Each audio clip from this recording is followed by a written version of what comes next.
And one of the things about the chess player that I absolutely love, and it's kind of like a love-hate relationship, to be honest with you, is they will be the ones that once you give an answer, they will say, so then what's next?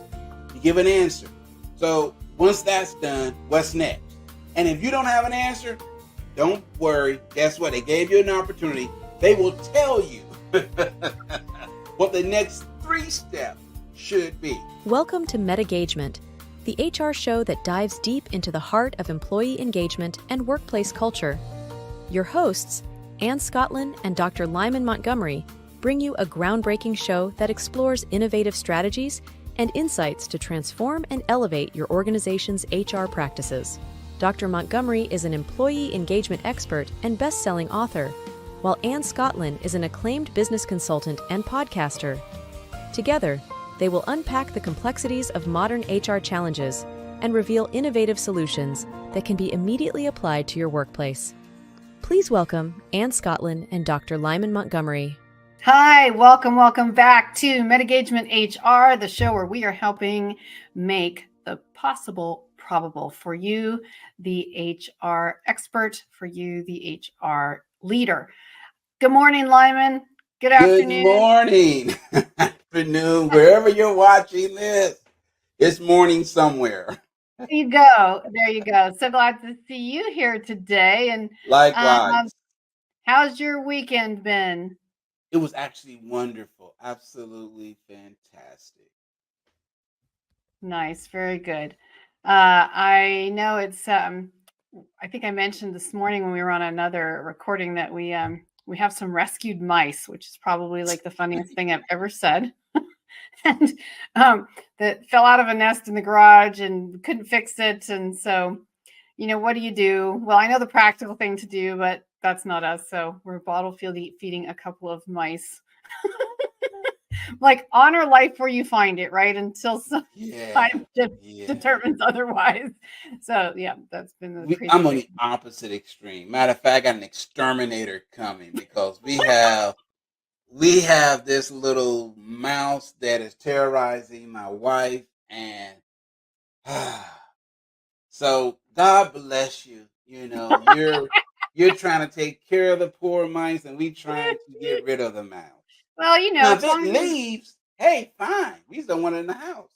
As long as you're live trapping and releasing, I'm good with it. But don't tell me. Okay. So we go into, we're not talking about mice personas today. We are talking about humans here on part 3 of our 5 persona type architecture. This is our assessment that we've created specifically for MetaGagement, for HR professionals in particular.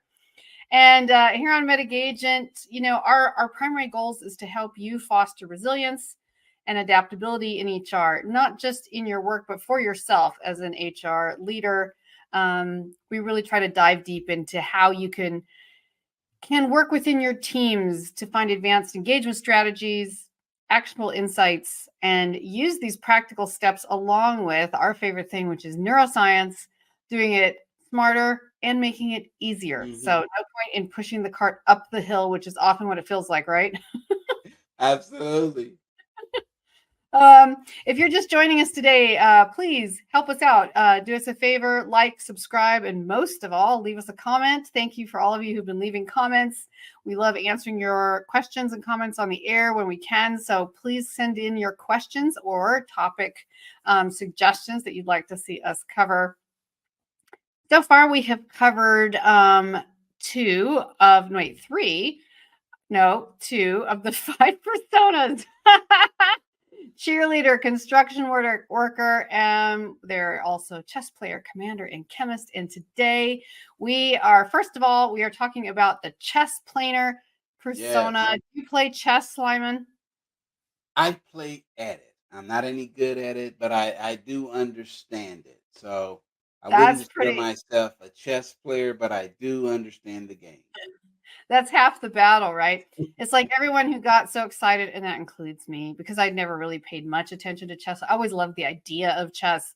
And then that show came out on Netflix, The Queen's Gambit with Anna Taylor-Joy, and I was just sold hopelessly, trying to learn chess on my phone. My husband did a cool thing. He went out and bought us a chessboard because he's decent at it and I want to learn. He bought an electronic chessboard that helps teach you how to make the moves.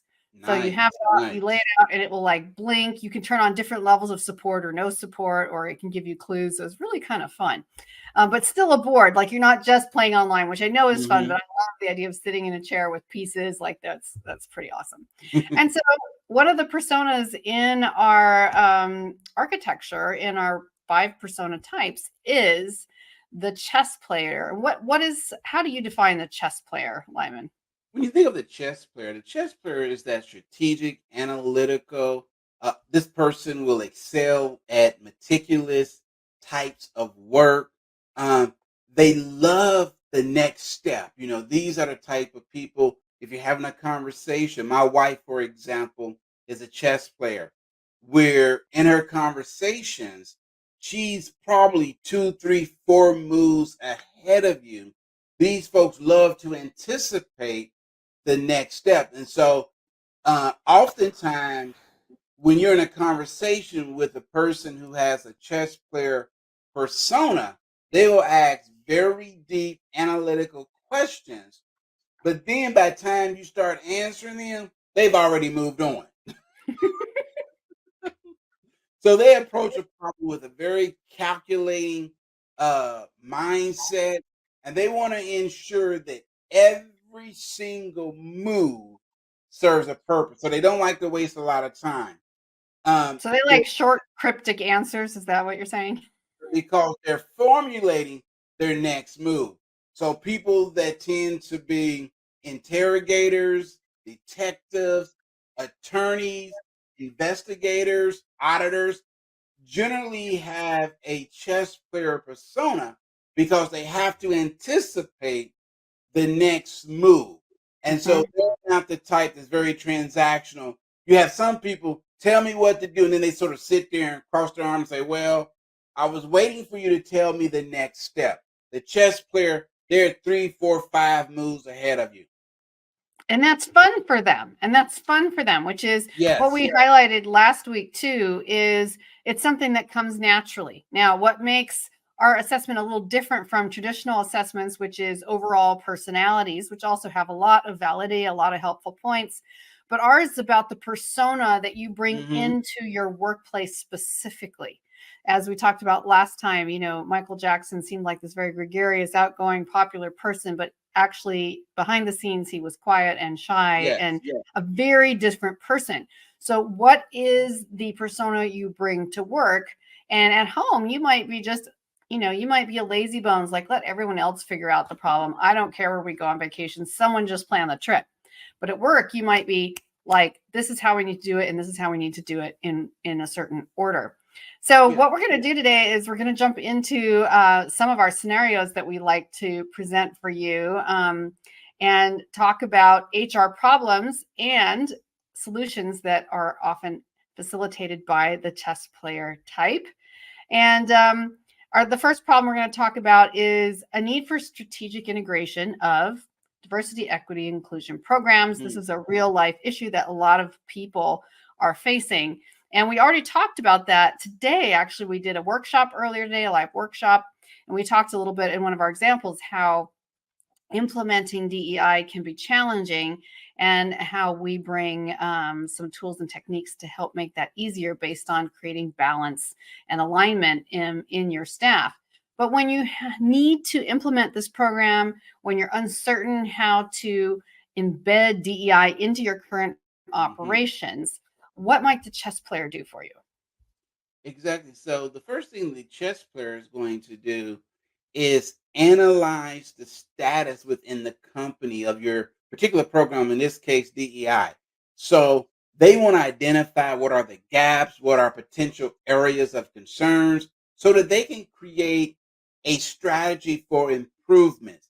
And so they will spend a lot of time gathering information, conducting interviews, surveys. They will try to get a pulse of the organization, and they will literally map out, based on the information that they receive, a strategy.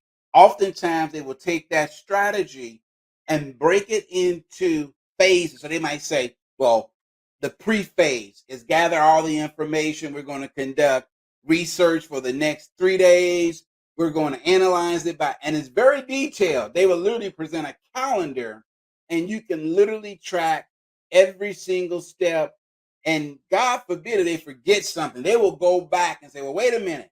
There are 3 steps here. There's probably 2 sub steps to every step because they do not want to forget or leave out anything. And so they will present oftentimes very complex plans that you have to be careful. Sometimes have to say, okay, do we need to be this detailed? And in their mind, the answer is yes. Because remember, they want to make sure that every single step is accounted for because in their mind, they're literally thinking, what's the next step? And as soon as they get done with phase 1, they're on to phase 2. And part of that super attention to detail or making, very detailed plans and detailed steps comes from the other part they've already done, which we mentioned, which is identifying the gaps, identifying the areas for improvement, and especially gathering data from those employee demographics, gathering feedback. Because if you have a team of 50, but one person is feeling completely unheard and unincluded in that DEI conversation, it can still make the cart wobble. So they're like, yes, we need to have 1 day of this workshop on XYZ because we know that Jennifer needs to have this conversation. And I know it seems like a lot to make everybody go, but this is part of what is addressing the whole. So again, you have to weigh your choices and how to implement, but if you ask them to take stock, they will take stock. Yeah, because the thing that they don't want to do is rework. So they'd rather invest heavy on the front end so that by the time they get to the finish line, they're done. They're done with that project. They filed it away. They put it on a bookshelf and they're on to the next one. And so that's why it's very important for them to make sure that it's done correctly the first time. And one of the things about the chess player that I absolutely love, and it's kind of like a love-hate relationship, to be honest with you, is they will be the ones that once you give an answer, they will say, so then what's next? You give an answer. So once that's done, what's next? And if you don't have an answer, don't worry. Guess what? They gave you an opportunity. They will tell you what the next 3 steps should be. And they will say things like this. Well, I was thinking about this, and it seems to me, would you consider, or I think the next step should be ABC, and then EFG, XYZ, because in their mind, they want to literally count the steps throughout the entire process and make sure, as I said before, they didn't forget anything because they're trying to identify the gaps. They want to close the gaps and they want to make sure that it's a success on the front end and not spend a lot of time on the back end doing rework. Because let's face it, most people say, well, good is better than best. And it doesn't have to be best as long as it's good. And they would put it out there and let the market sort of fix the bug. Like Apple does that. Apple will release something. They know it's not where it needs to be. They say, let the market figure out. And we'll just keep releasing patches, okay, to fix it.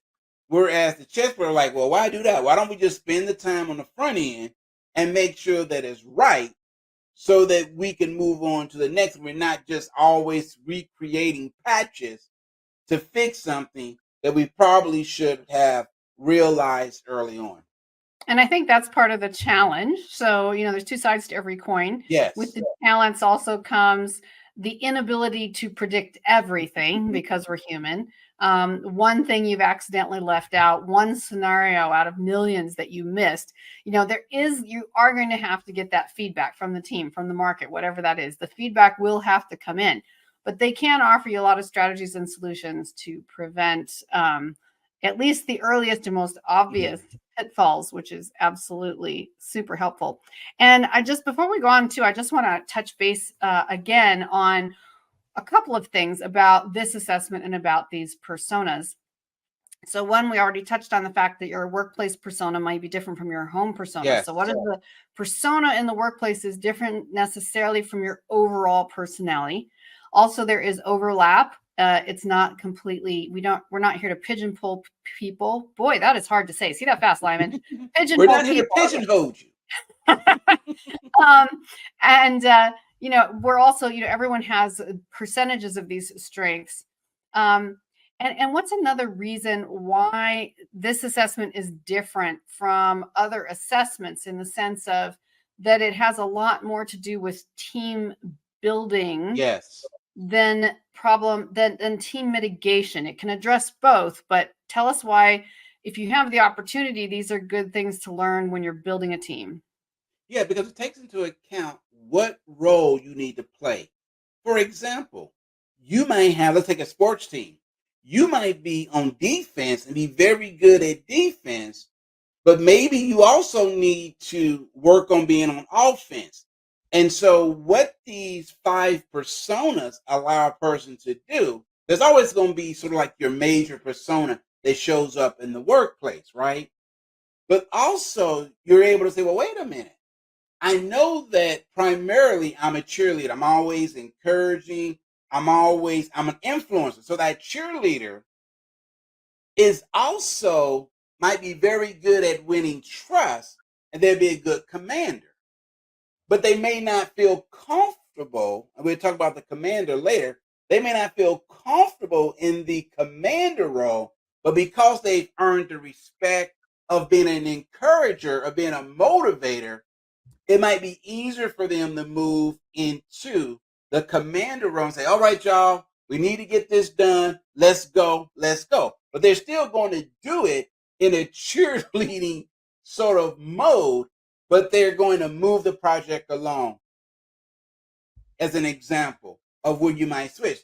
Conversely, you may have someone whose natural strength might be, let's say, the construction worker, where they just, worker bee, they want to get things done, get their hands dirty, and they understand the ins and outs because they've been there, they've worked on the line, they've worked on the engine, and now they may have to move into the chess player and saying, okay, because we've done this before, it makes sense that we also troubleshoot this and go to the next level because they're intimately involved with the particular project. They've been in the dirt, they've been in the sand, they know the inner workings of it probably better than anyone from a hands-on perspective.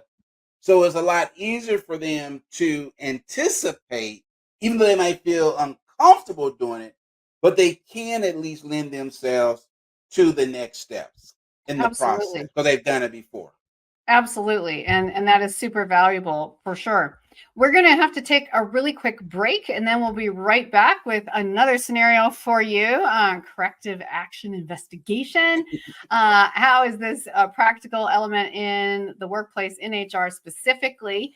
If you're having fun with us, enjoying the content today, copy and paste this link to someone else who might enjoy joining us for the show. Even after the fact, the same link will go to the recorded version of what we're streaming now. So share that link with someone. We would absolutely appreciate that. Leave us your comments and questions as well. That is our favorite thing to do, is interact with you directly. So we'll be right back with more on the persona of the chess player. See you in a minute. Are you ready to elevate your team and organizational effectiveness?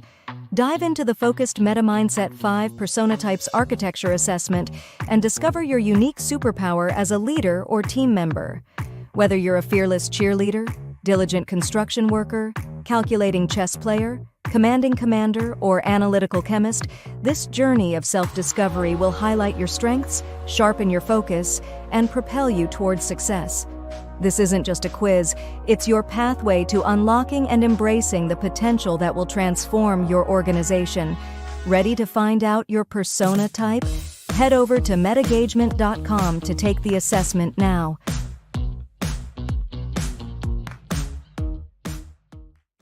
Welcome back to MetaGagement, part 2 of today. We're having a great time here talking about the chess player persona in our 5 persona assessment on about your team, whether you're the cheerleader, whether you are the commander, whether you're the construction worker, the chess player, and so on. How do you manifest in your workplace? It may not be how you manifest everywhere. It may not be how you are at home, but what is that primary hat that you wear in the workplace that fits the best? And I'm here, as always, with Dr. Lyman Montgomery. We're talking about the chess player, and we're going to jump into this next scenario, which is about a corrective action and a corrective action investigation. So I'm going to outline the problem briefly. So 1, there could be a significant drop in your team performance and productivity. And this is being brought to your attention, and you are asked to identify and fix the problem. Easier said than done sometimes. And what you realize is that you're going to have to, you need to identify and address those root causes.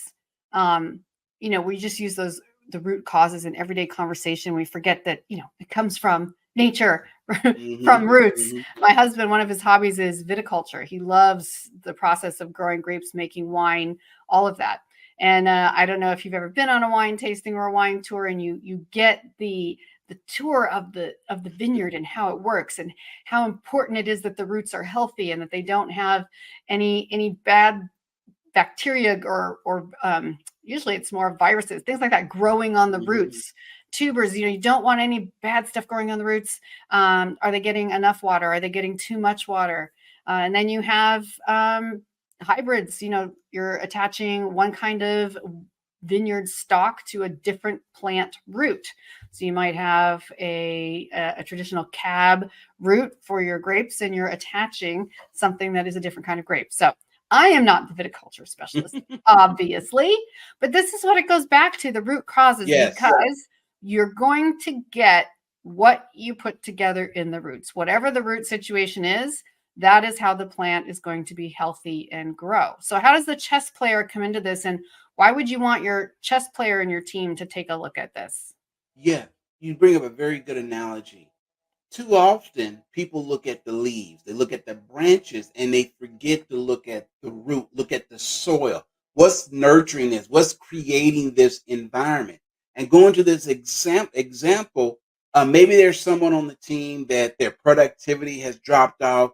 Maybe there's a behavior issue where you have someone that's really more of a lightning rod on the string. They're contentious. They're hard to get along with. They're confrontational, and it's creating a disruption within the team. Well, if you are, let's say, the HR person and your persona is that of a chess player, and you've been asked to do an investigation to come up with some type of corrective action. Other words, how do we fix this problem? Well, the first thing you need to do is to investigate what the problem is. So the chess player will take a very thorough look. It will interview in the folks. It will do a deep dive into how long this has been going on. They look at the duration, the frequency, how often does this occur? How long has it been going on? When did you first notice this? So they will ask a lot of questions to try to get to the root cause. They will practice what's known as an example, an investigative tool known as the 5 whys. So you give an answer and say, well, why do you think that happened? You give an answer. Well, what do you think led to that? You answer that question. So they would try to go at least 5 questions deep or 5 answers deep to try to get to the root cause. They understand the first 2 or 3 are going to be very surface level answers. So for every answer a person gives, they will ask the question either, why do you think this happened? Why do you think that was the cause?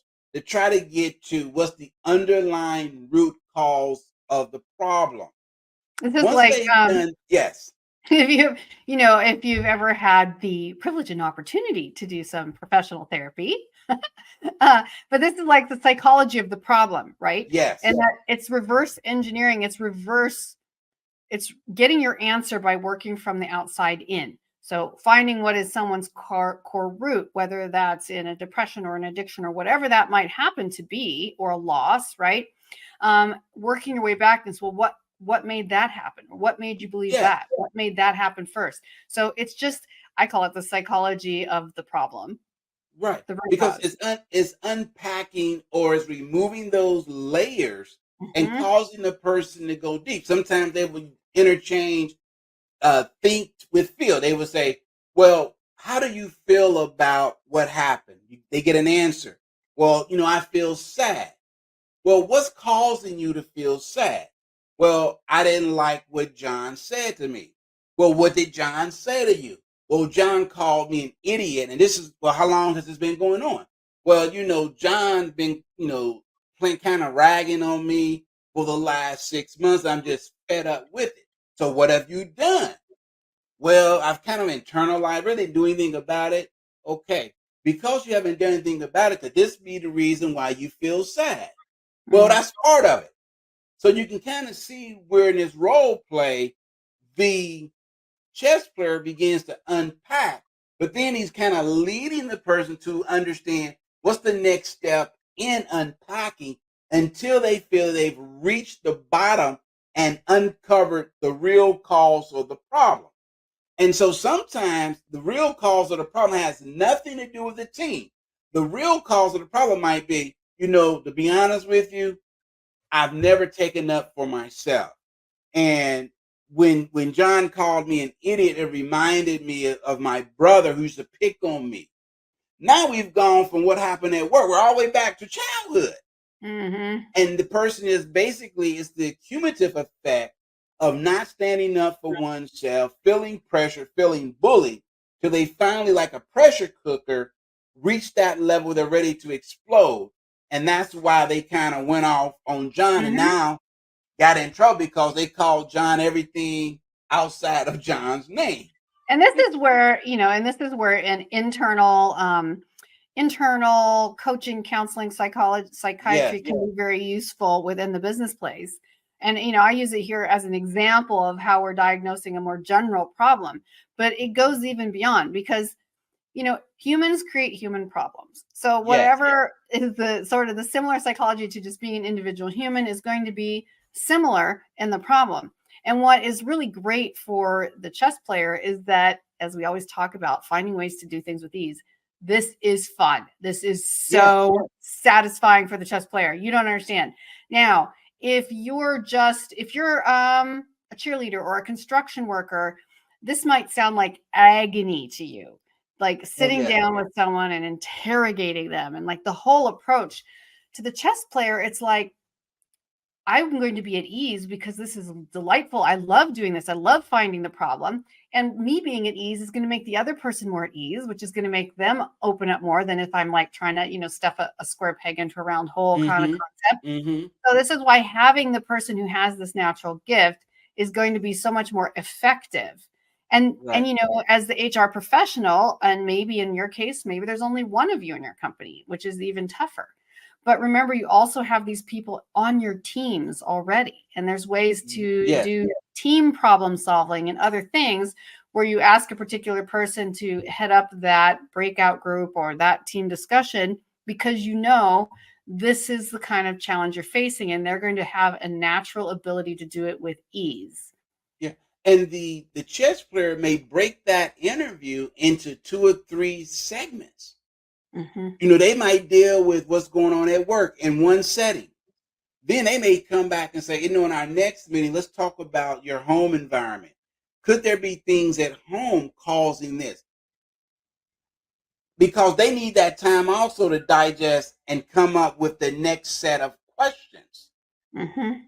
Mhm. Eventually, let's say after the second or third interview, they've really unpacked everything. They identified the problem is the person had low self-esteem, lacked confidence, and just really fed up with being bullied.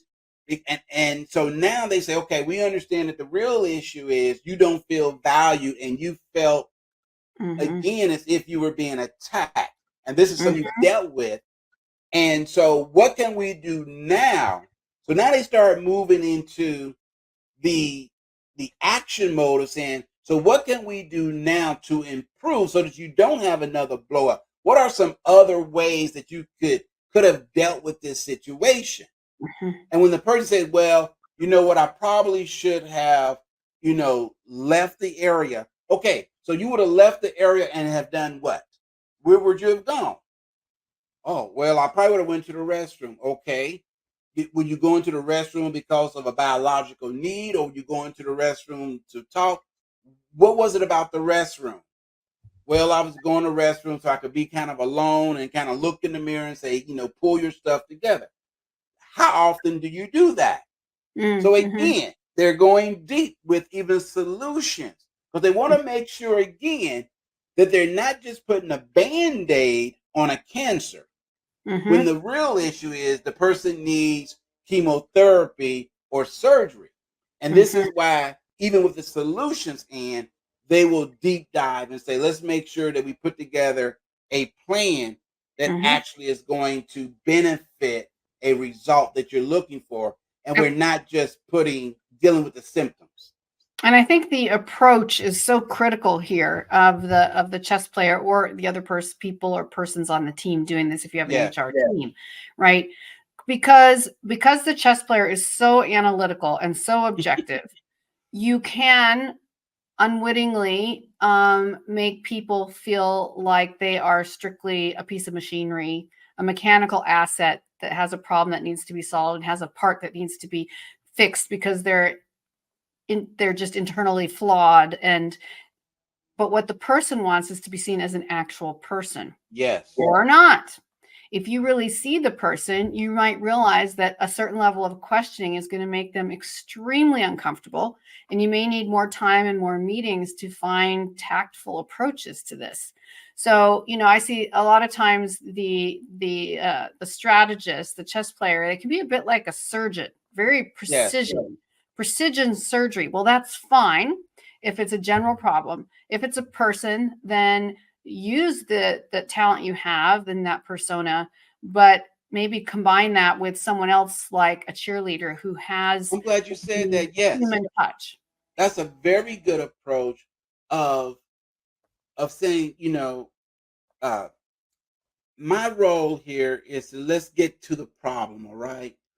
But let's partner with Anne, and she can provide you with some motivation, some meditation. So when you feel that sense of overwhelm, you feel that sense of, reaching a boiling point, that you can have some techniques that you can utilize to help you overcome the situation so that you don't end up, flying off the handle, which again is not productive for anyone. Right. And also just to helping the person understand that they are not the problem. It's not that they're inherently flawed in some way.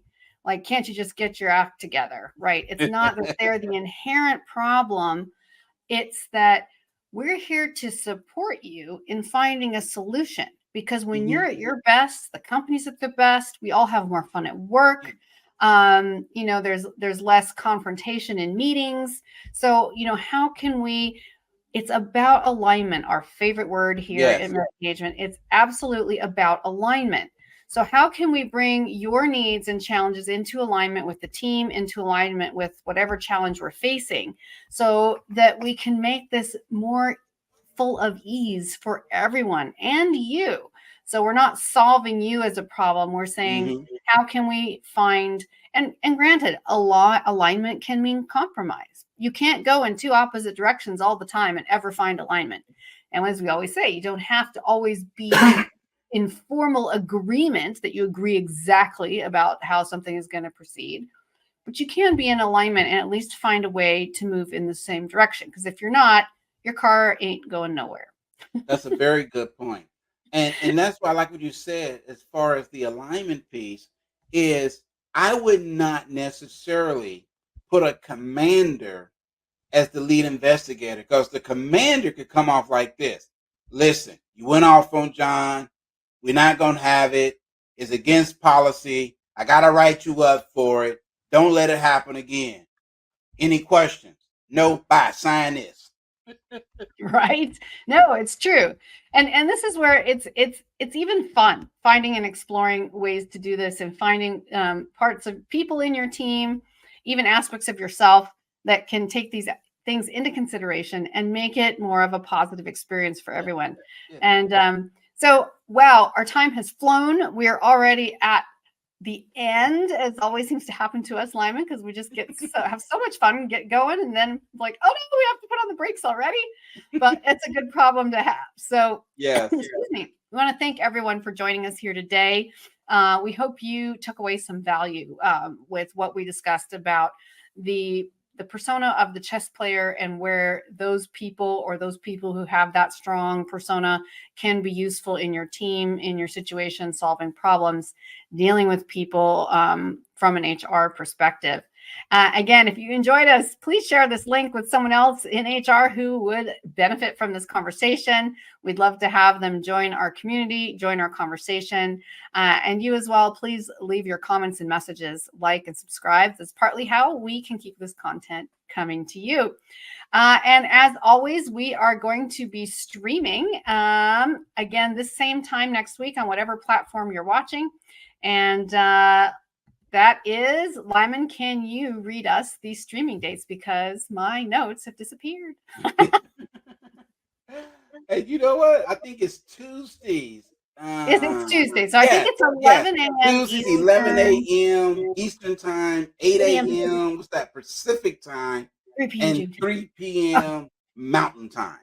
No, GMT. GMT, sorry. UK time. Okay, cool. I just wanted to make sure because this is a new time slot. And thank you for bearing with us as we transition. But no, my keyboard has frozen, so I cannot. Yes, so 11 a.m. Eastern Standard Time, 8 p.m. Pacific Standard Time. There you go. And for our friends across the pond, 3 p.m. GMT. I'm sorry, Excellent. I just saw the MT part. And if you can't watch us live stream, you can always watch the same link, which you can find on your socials, LinkedIn, etc. Or this link that you have right now. You can always share that. It can always be watched afterwards. So join us again next time. We are going to talk about which persona, Lyman? Ooh, the commander. Yeah. Yes. We're going to talk about the commander. You're going to enjoy this one. The commander isn't always the top dog. Let's see how that works. We'll see you next time. Thanks for coming by. Take care. Bye-bye.